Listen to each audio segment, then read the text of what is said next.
Բարև բոլորին։ Այսօրվա մեր հաղորդման թեման է արվեստը մարդու հոգևոր զարգացման կոնտեքստում։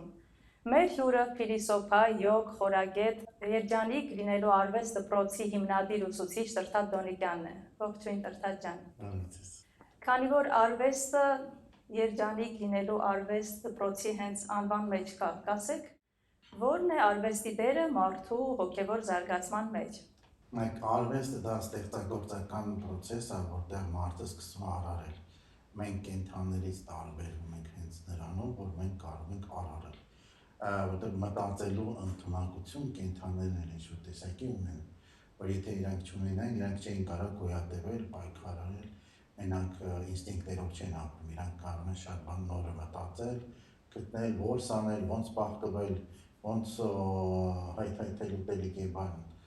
ոնց այդ անձրևից, ցրտից պաշտպանվել, իրանք ինչ-որ ձեն մտածում են դրանք, որտեղ գնալ, որտեղ ապրել, որտեղ հարմարավետ։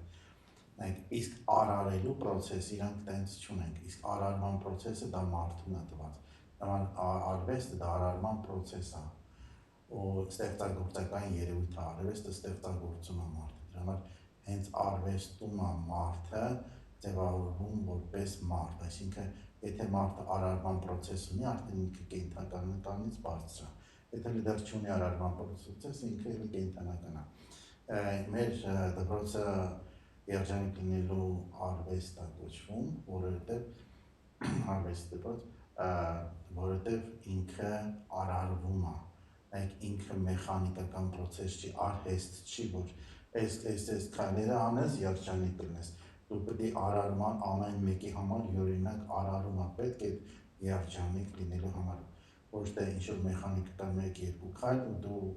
արդեն երջանիկ ես, այլ ինքը արարման process է, ստեղծագործական process է, հենց ստեղծագործական process-ը, որը հոգևոր ստեղծագործական process է, որի ժամանակ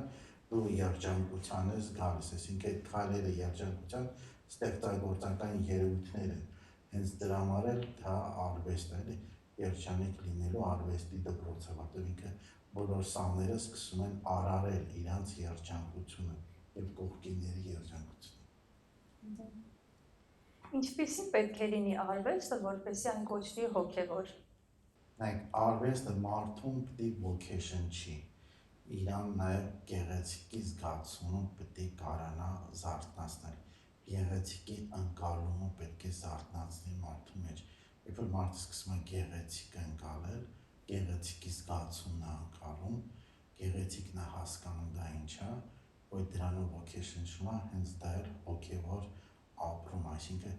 որ արվեստը կարող է մեծ մարդուն գեղեցիկը ցույց տալ, մարդը կարող է գեղեցիկ ընկալել, արդեն դա հոգևոր քայլ է, այսինքն դա հոգևոր աճի է տանում մարդուն, հենց գեղեցիկի ընկալումը տանում է հոգևոր աճի, այսինքն այդ դիմացին արվեստագործը, եթե իր արարման process-ը գեղեցիկն է մարդու մեջ զարթնացնում, արդեն ինքը հոգևոր աճի է տանում։ Գեղեցիկի հոմանիշը սիրուն, ես այդ բառը վերլուծեցի, ոնց որ սեր ունենալը նշանակում, այսինքն սեր ունենալը մարդուն տանում է հոգևոր աճի, ճիշտ եմ հասկանում։ Սերը հենց հոգևոր կատեգորիա է, հոգևոր որակն է, ինքը ամենամեծ բարձրագույն հոգևոր հատկանիշը դա սերն է, դրա համար երբ որ գեղեցիկը տանում է դեպի սիրուն, գեղեցիկի ընկալումը մեզ տանում է սիրո ընկալման, որ մենք գեղեցիկը տեսնում ենք, մեր մեջ սերն է զարթվում, այսինքն գեղեցիկ բնություն ենք տեսնում, գեղեցիկ մարդ ենք տեսնում, գեղեցիկ ծաղիկ ենք տեսնում, կարող չի ինչ-որ գործ ստեղծագործություն ենք գեղեցիկ տեսնում, արդեն դա մեր մեջ սիրո զգացումն է ուժեղացնում, սերը մեր մեջ զարթնացնում է, ասենք սիրո զարթնացման process-ը նաև գեղեցիկի միջոցով է տեղանում, գեղեցիկի ներդաշնակության ընկալումը արդեն մեր մեջ սերն է զարթնացնում։ Իսկ արվեստագետ ծնվում են, թե ցանկացած մեկը կարող է սովորել ու դառնալ արվեստագետ։ Դա նույն հարցն է, որ ծնվում են մաթեմատիկոս, երաժիշտ, բժիշկ, ինքը դա պետք է ինքը փորձ ունենա անցյալ կյանքերից, որ այդ որակներ ունենա ու նաև իր առաքելության մեջ դա լինի, որ ինքը այս կյանքում կարողանա դա դրսևորվի։ Իհարկե կարան շատերը հակում ունենան, բայց քիչերն են դրա համար չանքանում, որ այդ հակումը բացեն, բայց պետք է հակում ունենան, եթե չունեն, իրանք չեն կարող դառնալ։ Իսկ կարող է օրինակ բարձր արվեստ ստեղծողը լինել չար կամ մութ ուժերի ազդեցության տակ։ Ну, բարձր բառը կարող է շատերը ոգեշնչվեն այդ արվեստով, բայց արվեստով էլի, բայց ինքը բարիք այդքան շատ չբերի, կարա լինի այդպես բան,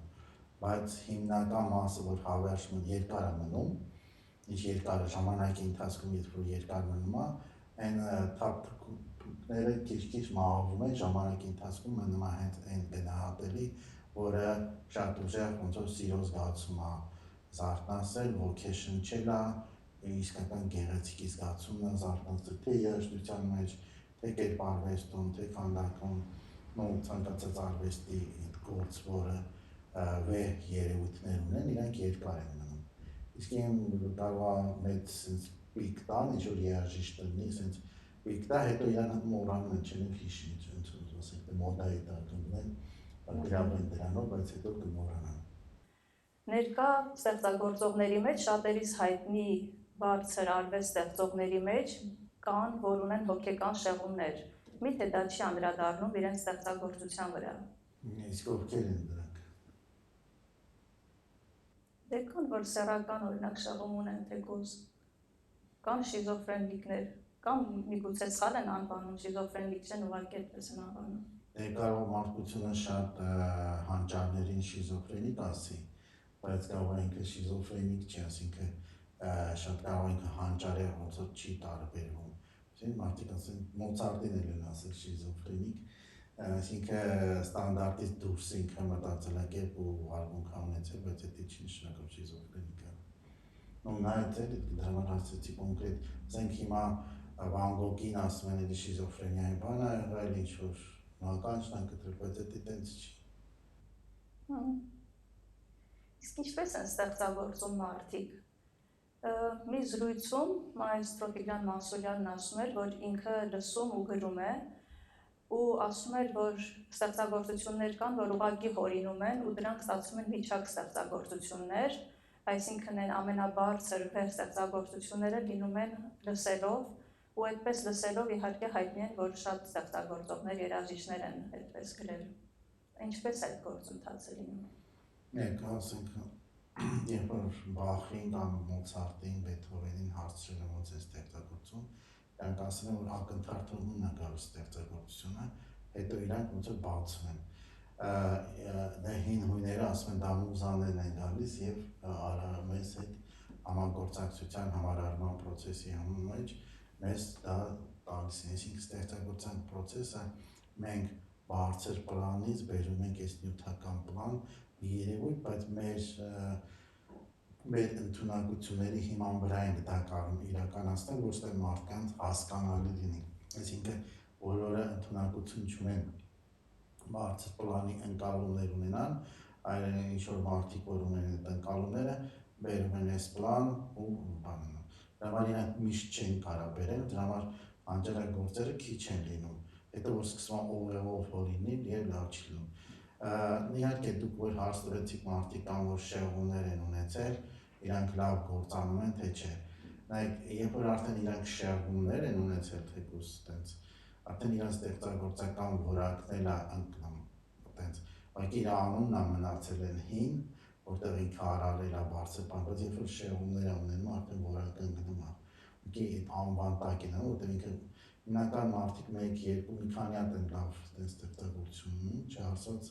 ամենահանճարեղներից էլի, որ մշտական պահում են այդ բանը։ Իսկ կան ստեղծագործություններ, որ ավելի լավ է չստեղծվելին։ Դե, եթե ստեղծվել են, ուրեմն պիտի ստեղծվեր։ Ասենք ստեղծագործություններ կան, իհարկե նպատակը կարող է հենց վեհ բան ստեղծելը չի, ուղղակի ստեղծագործողի ինքնարտահայտումն է, իր կարող է ամենաճղային ապրումների sense թոթափումն է, բայց պետք է ստեղծագործությունները լինեին օրինակ։ Դե ուրիշ հարց է, կարող ինքը բերել է այս ժանրությունը դրանով ինքը լիցքաթափվել է ու հանգստացել է, ուղղակի դա ուրիշներին բարենպաստ կլինի, թե չէ, դա հարցի ուրիշ բան է, բայց ինքը մեկ այս իր ստեղծագործության process-ում ինքը ներքին խաղաղություն է եկել, ջղայնություն դուրս է եկել, այդ ձևով կարող շատ ուրիշ վնասներ տալ մարդկանց։ Ուղղակի այդ ձևով ինքը ավելի ներքին խաղաղության հանգստություն է եկել։ Այդ ստեղծագործությունը ուրիշներին ինչքան դա կավավարարի, դա հարցի ուրիշ կողմ է։ Այսինքն լավ կլինի այդ ստեղծագործությունները, օրինակ եթե այդպիսի վիճակում են արարվել, ավելի լավ կլինի ուղղակի չցուցադրել։ Դե ինքը ոնց որ այդ միջոցով այդ էներգիան ընդդրել է այդ ստեղծագործության մեջ, ինքը ազատվել է։ Դրանք բոլորի դրամար լավ գործերը բոլորը չեն կան, մշտական լավ գործեր արարան, կան գործեր միջին, կան ցածր, կան վատ։ Դենց հիմնական օրինակ ես կերպարվեստի հետ եմ ծանոթ շատ, իրանք այդ գործերը վարում են, գցում են, արարում են, բայց հետո տենց չեն ասայական ցածրում։ Անցյալ դարում գիտնականները, բժիշկ գիտնականները արել են այսպիսի մի փորձ, հիվանդասենյակում կախել են Նիկոլայ Ռերիխի նկարներից ու նկատել են, որ հիվանդի նյարդային համակարգը ավելի կարգավորվել է, հոգեկան էլի, վիճակը բարելավել է, դանդաղ, բայց մեծ ազդեցություն է ունեցել։ Այդ ինչպիսի նկարներ են դրանք, ինչպիսին են այդպիսի ստեղծագործողները։ Ցանկացած արվեստի կուրս կարա տենց լինի, թե երաժշտության, թե թատրոն, թե կինո, ամեն ինչ։ Երբ որ այդ ստեղծագործության process-ում շատ ինքը ոգեշնչված է, շատ ներքին հոգևոր բարձր վիճակում է գտնում, իր ստեղծագործությունն այդ թրթիռների, այդ մթնոլորտի, այդ աուրայի տակ է գտնվում, ով որ նայում է այդ մթնոլորտը ինքը բերել է նյութական պլան, դրա համար ով որ անկողմում է այդ ստեղծագործության մեջ իր էմոցիալ մտքով, ինքը ասենք թատրոն է նայում, ընկողում կամ ֆիլմ է նայում, ինքը ընկողում է այդ միջավայրի մեջ ու ինքը իր վիբրացիաները վերափոխվում են, տրանսֆորմացվում են, ինքը ցածրից բարձրանում է բարձր, դրա համար ասենք կարա ստեղծագործություններ կան, որոնք կարան հոգեկան հիվանդների բուժեն, նույնիսկ կարան ծանր հիվանդություններից դուրս հանեն, կամ մարդը տրամադրություն չունի, տրամադրությունը փոխվի եւ այլն, այսինքն իրան կարան շատ օգնիչ միջոց արտասանալ մարդկանց նաև ապաքինվելու, վերականգնելու, առողջանալու, այսինքն իրանք ունեն այդ ազդեցությունը։ Ուղղակի մարդը պետք է ընկաղմի դրա մեջ, ընկալի, ինքը որտեղ հիմնական դժվար է մարդը ընկաղում, ընկալում, ինքը կարա նկարը կախած լինի, բայց չընկալի, ոնց որ պետք է ընկալի այդ նկարին, իրան մեջ թողի այդ նկարը, որ իրան մեջ մտնի այդ գեղեցկությունը, կամ այդ էներգիան նկարի միջոցով, որ ինքը բուժվի, եթե ինքը իր մեջ չի թողում, չի կարա, կամ ասենք ֆիլմ անայում, որ պետք է ընկաղում այդ ֆիլմի մեջ, եթե ոգեշնչող է, որ իրան վերափոխի հուսահատությունից դուրս գա ինքը, եթե ինքը չի ընկաղում դրա մեջ, չի կարա այդպես փոխի, դա պետք է ինքը ոնց որ դրան ոնց որ քայլ անի, հանդիպակաց հանուն այդ ֆիլմի կամ թատրոնի կամ արվեստի այդ ստեղծագործության մեջ ինքը ընկաղում է, ուզենա ընկաղվել, իրանք վերափոխի, եթե վեր ստեղծագործությունը։ Դա համար ասենք հանճարեղ ռեժիսորի ֆիլմերը կամ հանճարեղ տենց մարդու դերասանի խաղը մարդկանց մեծ մասաներին գրավում է, ներգրավում, որտեղ իրանք շատ մեծ ոնց որ էներգիա ունեն, մեծ կենսավոր էներգիա ունեն ու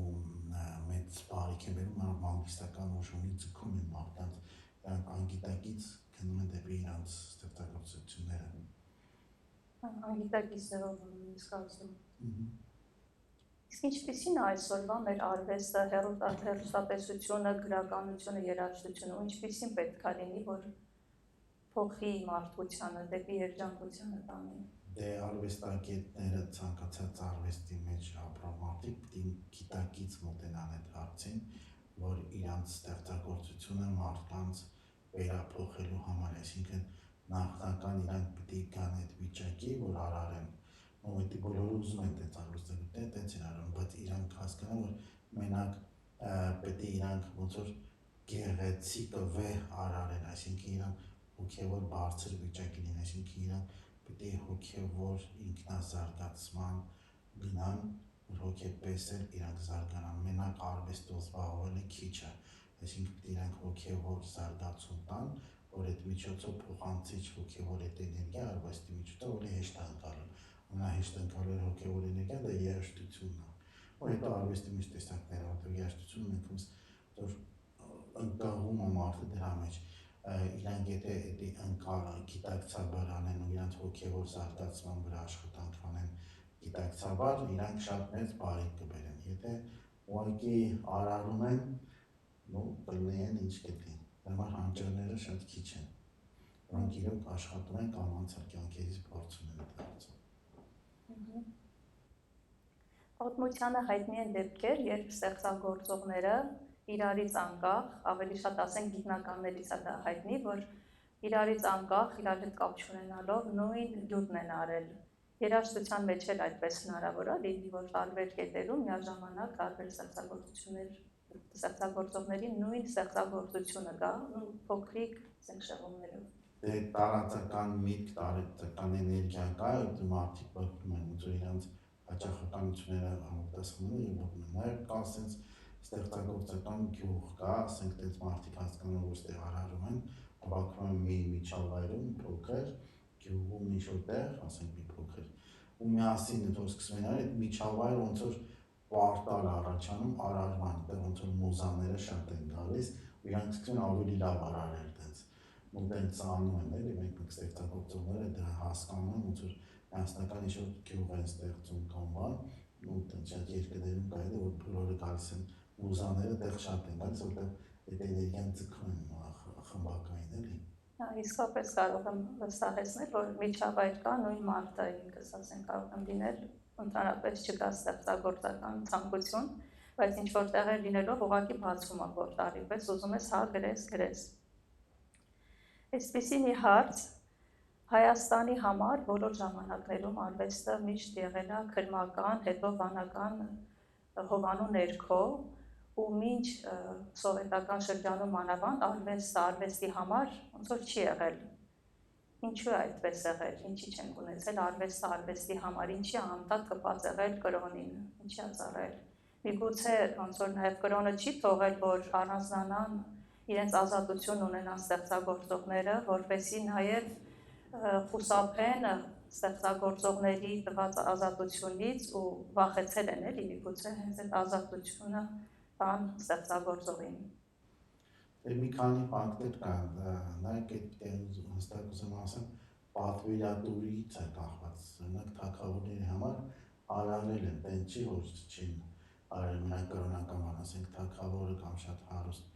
իշխանականների համար դա իրականացրել են, ուղղակի պատվիրատուները այդքան շատ չեն, ասենք կրոնական կամ քրմական դասը ուներ հնարավորություն, որ դա պատվիրեր դրանք կամ թագավորները կամ շատ իշխանները մնացածը հնարավորություն չունեն, որտեղ արվեստը թանկ արժեք է, էլի, որտեղ ստեղծագործելու համար տենց ասենք հող ցանել չինքը պետք է դա ընդունակություն է եւ այդ ընդունակությունը նաեւ պետք է մուսան գա, որ երկար ժամանակ, այսինքն այդքան ինքը լավժեքը բարձր է ու դրա համար ամեն մեկին հասանելի չէր առաջ։ Դրա համար այդ մյուս կողմից ինչ որ դարերում եկեղեցին ուզեցել ամեն ինչի վրա ղեկավարի, որ հանգարց ես կամ աչ ծաղտ չեղվեն, թեկուս դա նաև եղել է քաղաքական մոտեցում, ղեկավարել գիտակցությունները եւ նաեւ արվեստի միջոցով դրա համար այսօր երբ սահմանափակումներ են եղել, նաեւ արվեստն են վերցրել իրանք ձեռքի տակ։ Նույնիսկ սովետական միության մեջ էլ ուսակցությունը ղեկավարում էր արվեստը ու հատուկ տեսակի ոնց որ սոցկուլտուրա էր կոչվում, այդ ուղղություն էին տալիս, որ սենց պետք է արարեն, ովքեր դեն չէին արարում, իրանց գումարներ եւ ֆոնդեր չէին տալիս։ Ու դա քաղաքական մոտեցումներ են ուղղակի, թե սովետական միության մեջ եղել, ինձ թվում է հիմա հոլիվուդյան ֆիլմերն էլ տենց պատվերներ են, որ գիտակցության վրա քաղաքականություն ինչ-որ ամերիկյան մշակույթի եւ գիտակցությունները թե լավացնելու, թե վատացնելու համար իրանց մշակույթը տարածելու, նաեւ գաղափարները որտեղ ֆիլմերը դիտելով գաղափարներ են տալիս, մարդը անգիտակցական դա ընկալում է իր մեջ է ներծծում։ Այդ գաղափարները իրանք ոնց որ փոխանցում են ֆիլմի միջոցով, որը էլի պատվերներ են, էլի ազատ չեն, Հոլիվուդում այդպես ազատ չեն ոչ մեկ, իրանք պատվերներ են կատարում։ Մեր գրականության մեջ օրինակ Թումանյանի ստեղծագործությունը իսկապես անվիճելի մեծություն է։ Կարող ենք ասել, որ օրինակ Թումանյանը հոգևոր պրակտիկաներով զբաղվել է, դրա համար հենց այդքան զգացվում է էներգիան մեջ, օրինակ Կոմիտասը։ Վերնատումը երբ որ եղել է, Թումանյանը, Աղայան, Կոմիտասը դա մասնակցել է, իրանք արևելյան փիլիսոփայություններ են ուսումնասիրել, արևոթեոսոփային արի շատ ուսումնասիրել, եւ ինչ-որ գաղափարները դրա կիսել են, ինչ-որ մոտեցումներ են ունեցել, այսինքն ինչ-որ հոգևոր զարգացման իրանք մեծ քայլեր են, ջանքեր են արել, միասնական նաև ազգը փոխելու, իրար օգնելու արվեստագետներ, որ հավաքվել են Վերնատանը, իրանք գիտակից հոգևոր քայլեր են, իրանք շատերը չգիտեն ինչ են արել այդ Վերնատանը, մտածում մենակ հավաքվել են, ստեղծագործել են, ոչ իրանք հոգևոր զարգացման դասընթացներ են անցել։ Ղեկավարել է դա Աղայանը հիմնական, Թումանյանը օգնել է։ Ղեկավարը իրանց ոնց որ ողորթող ուժը Աղայանն է եղել։ Ես մի անգամ բմբուլը որ դա այդ իր պատահական չէ թեքյատը։ Պատահական չի, ես հատուկ հենց այդ կոնտեքստով մի անգամ կարդացի ու այդ թաքնագիտական կետերը ոնց որ հասկացա, որ թաքնված է լրիվ մասը, ու մի անգամ էլ հատուկ գնացի Թումանյանի թանգարան, այնտեղ գրականության ցանկը, քանի որ գրադարանը շատ մեծ է, այդ բոլորի անունները չի կարող կարդալ, վերցրեցի գրադարանի գրքերի ցանկը, երկու մեծ հատոր ու ուղղակի sense ստեղծեցի, դեր ասած թեոսոֆիայի գրքերը երևի մոտ 50% էին կազմում այդ գրքերի ցանկում, ինձ համար դա շատ զարմանալի էր, ու դա ոնց որ գրականության դասին օրինակ երբեք չի արձանագրվում։ Թումանյանը շատ գրքեր է հավաքել եւ ընդդեմ ունի, որ հետո գրքերը մարդկանց եկել վերցրել են, հետ չեն վերադարձել, ինքը սիրել է գրքեր հավաքել եւ իր ոնց որ հոնորարների մեծ մասը գրքերի է տվել ինքնազարգացման համար եւ դե արևելյան գրականության բավականին ինքը հոգեվոր զարգացման գրքեր ունի, ինչ այդ ժամանակ հասանելի էր, պետք է հասկանանք, որ ժամանակ շատ սահմանափակումներ կար, այդքան հասանելի չի եղել։ Նույնիսկ իմ տարիքի համար, երբ որ ես երիտասարդ եմ, ոչ մի գիրք հասանելի չէ, սա սահմանափակումների մեջ էր դրած։ Հիմա մի քիչ ազատ, մարդիկ ինտերնետ կա եւ այլն, ինչ-որ ազատության աշճան կա, եթե հնարավորություն ունեն, մարդիկ կարան ամեն ինչում օգտվեն, բայց մարդիկ օգտվում են TikTok-ներից, Reels-երից են օգտվում, բլոգերների գիտակցությունից են օգտվում, որտեղ շատ բլոգերներ արվեստից շատ հեռու են, երբ որ այդ բլոգերներին խոսացնում են շատ դրանք, որոնք միլիոններ են աշխատում, միլիարդներ հետևորդներ ունեն, իրոք եմ ուզում ասեմ, իրանք պրիմիտիվ գիտակցության մակարդակել չունեն, ուղղակի մարդկանց ինստինկտներն են զարթացնում, իսկ մարդիկ հետևում են դրան, երիտասարդություն չեն հասկանում, որ իրանք մարդկանց անկում են տանում, իրանք չունենալով նույնիսկ ոչ մի մշակութային ինչ-որ ընկալում, չունենալով գիտելիքի ինչ-որ մակարդակ, իրանք ձևավորում են աշխարհայացքներ, բլոգերները, որոնք իրանք չունենալով ինչ-որ միջին մակարդակի նույնիսկ մարդիկ, ուղղակի իրանք ունեն ինստինկտի նյուխ, ասեմ, հոտառություն ու մարդկանց կարող են լավ փող աշխատել ու մեծ հետևորդներ ունենալ, բայց իրանք ինչ-որ հոգեվոր զարգացության, մշակութային բարձրազարգացության, գիտակցական մակարդակի զարգացության, կրթական մակարդակի զարգացում բացարձակ չունեն, իրանք պրիմիտիվ մեկ բլոգերներին բոլորը տեղ հաստատ այդ կտենակ լիքսերում դրան ձեր լան, բայց որ խոսացնում են, նայում ասում են այսքան մի քանի միլիոն հետևորդ ունեն, բայց պրիմիտիվ հարցեր չեն կարող ասել։ Ավելի շատ դա ոնց որ հակարդ է, մարդու ինչ-որ թույլ կետից կապվածություններից են ոնց որ օգտվում ու անդադ այդ ախվով բողովում են մարդու բեղը։ Ես ասի դա ախվա, ուղղակի ոչ մի վարքյան մեջ լույս չկա հաճախ։ Դե բայց շատ մասաներ են հետևում դրան։ Շատ դրան է հիվանդացել, այդ ոնց որ այդ նարկոտիկի տակ անգել։ Մի փոքր այլ թեմա, մեր շուրջը գտնվող գույները մեր վրա մեծ ազդեցություն ունեն, մենք տեսողական ընկալումով շատ մեծ նյութ ենք ստանում, հոգևոր նյութ մեզ համար։ Հիմա մեր շրջապատում հագուստին անդրադառնալով էլի, շատ քիչ գույն են հագնում, ինձ հաճախ շատ քիչ է դա թվում, ծեր, սպիտակ ու ինչ-որ կապույտի երանգներն են գերակշռում։ Այ միթե այդ մոդան, ասենց ասած, այդպեսին լինելով մարդուն երջանկացնում է։ Ինչ գույներ ավելի լավ կլիներ գրեինք։ Դե շատ լավ կլինի, որ պայծառ մաքուր գույներ գրենք, ինչքան պայծառ լինեն գույները ու մաքուր, այդքան բարենպաստ է։ Ոչ թե ինչ-որ կոնկրետ գույն է, 7 գույներից որ մենք ծերծան լինի, 7 գույների, դա ամենաբարենպաստն է, բայց այն կեղտոտ գույները, որ խաբորը գույներ խաղնում, դա սերն է, օխրագույնն է եւ այլն, այդ գույները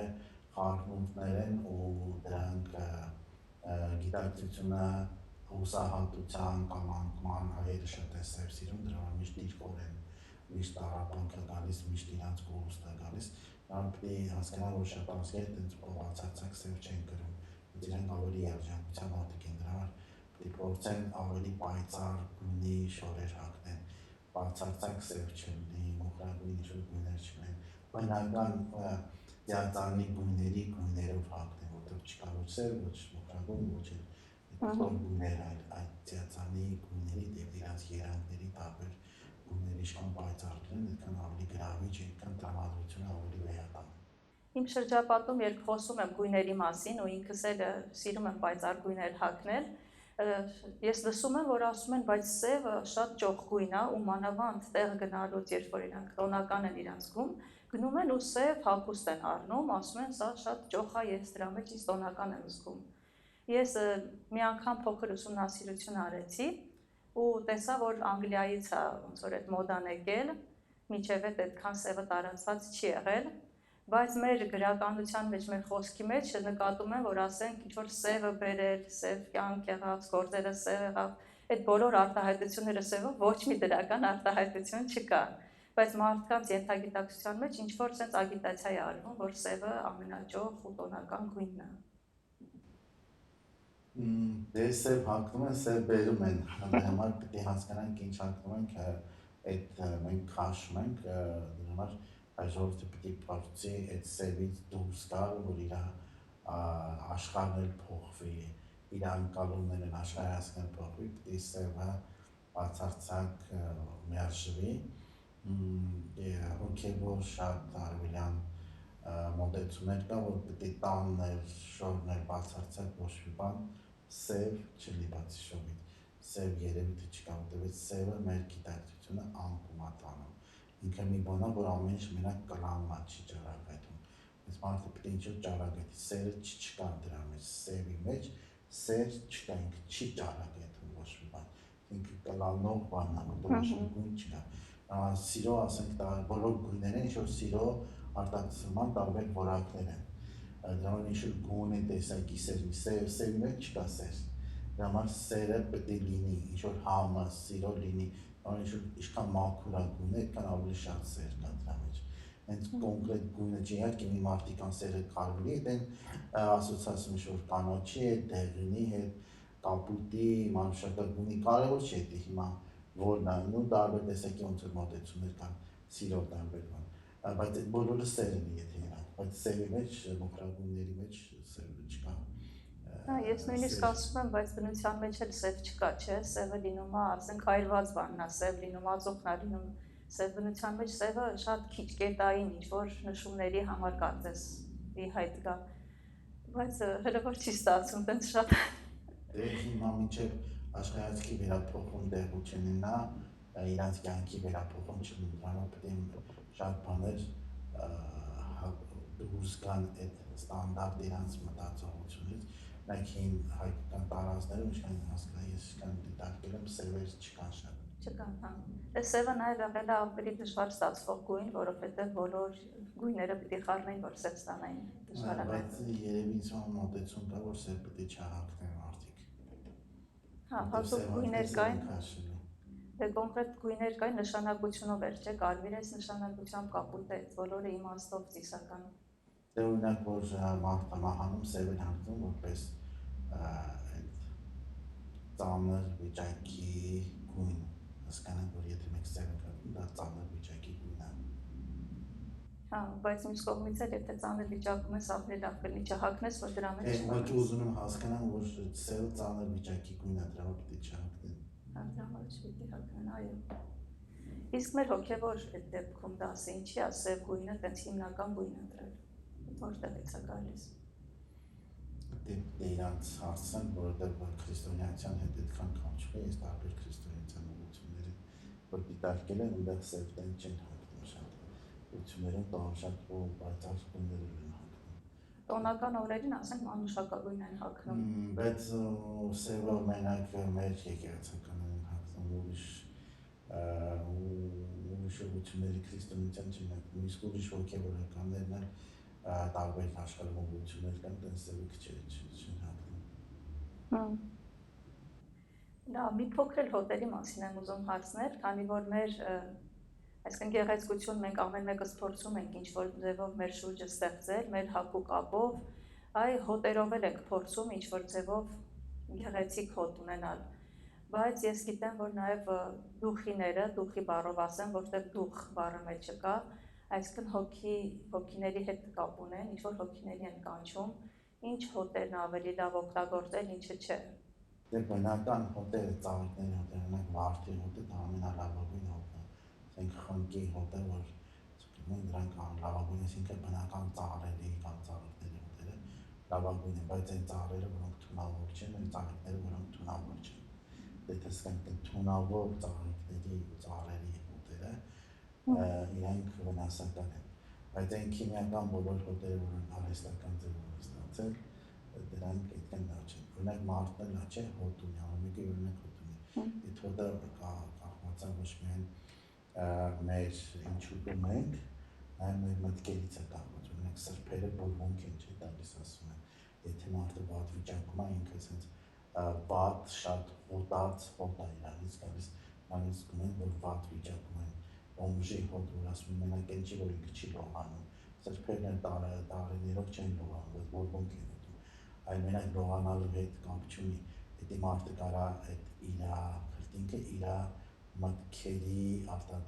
հետ կապված իր գեղձերը համապատասխան արտադրանք տան։ Գրքի հոտը ուրիշ է, ասում մարդը, որ գրքով սերը դրական հարաբերության մեջ է մտնում, ինքը ինչ-որ այդ գեղձերը հատուկ նյութենական հատուկ ուղերներ ունի նյութատածում, երբ որ ինքը արարում է, այդ ժամանակ ուրիշ նյութ է արտադրում, մեկը երբ աղոթք անում, իր քրտինքի հոտը ուրիշ է, այսինքն մենք տարբեր մեր վիճակներում սկսում ենք տարբեր ջղայնանում ենք ուրիշ տեսակի հոտա արտադրում, այսինքն այդ մեր հոտի զգացումը կախված է նաև մենք ինչ էմոցիայի մեջ ենք գտնվում, համապատասխան մենք հոտ ենք գտնում, ուղղակի մարդիկ մշտական նույն տեսակի էմոցիայի մեջ դրանց իրանց հոտը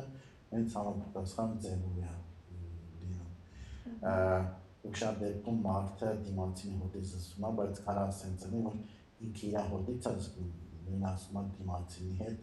ու իր հոտը իրան կարելի չի դիտել դիմացինին բանանում էլի, պատաբանում է,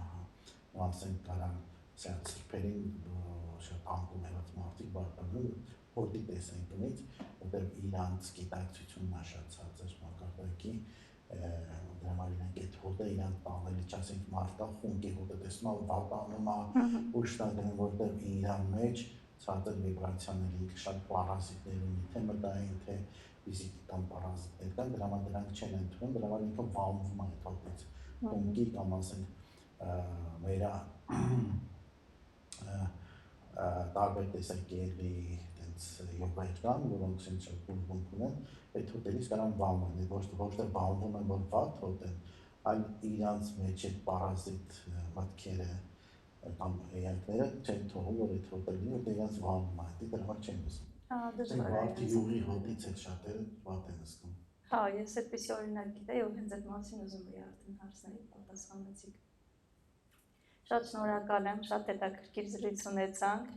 թող արվեստը մեր կյանքում շատանա, թող գեղեցիկ ընկալումը շատանա, թող հայ ժողովուրդը երջանկության գնա։ Եզրափակեմ այն բառը, որ Դաստոևսկին ասել է գեղեցիկի կպրկի մեր աշխարհը, Ռերիխը ասել է գեղեցիկի ընկալումը կպրկի մեր աշխարհը։ դեպքի, որտեղ մենակ գեղեցիկն է, եթե ընկալացումի չի բրկվի։ Նման մենք երբ որ մենք կարող ենք գեղեցիկ ընկալենք, այս աշխարհը վերափոխվում է, Հայաստանը կվերափոխվի, եթե մարդիկ սկսեն գեղեցիկ ընկալել, արկեն առաջին հերթին մեր բնության գեղեցկությունը սկսեն ընկալել ու չափականեն մեր բնությունը, հենց առաջին քայլը, որ բոլորը կարողան ու մենք կվերափոխվենք։ Սարոյանն ասում է, որ Աստծո լավագույն բարձրագույն ստեղծագործությունը մարդն է, իսկ որն է մարդու բարձրագույն ստեղծագործությունը։ Աստված